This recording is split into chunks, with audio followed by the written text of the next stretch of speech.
Why cybersecurity is essential if you have business online. Let's discover. Part 3.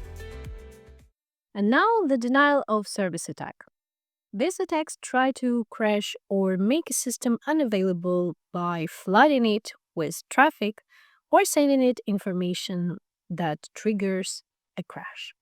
For example, let's take a situation when your company has a conference or you're a blogger who wants to launch the new course.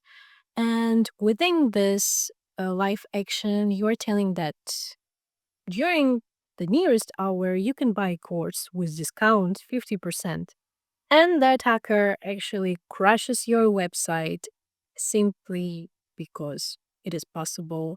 So it sends too many requests to your website, and that is why it crashes. So nobody can pay for the course anymore or access their data or their accounts.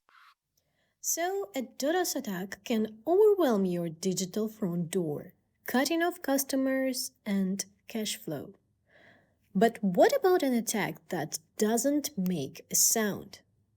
One where hackers slip in the back door and steal everything silently. That's exactly what we're going to cover in the next episode, so stay tuned and subscribe. Thank you very much for your attention. If you have any questions or want to request a personalized training for your company, please contact us. CyberTested.com is our website, and here you can see the phone and our contact email. And thank you very much, CyberTested, for sponsoring this video and providing the solutions that save many businesses. See you in the next videos.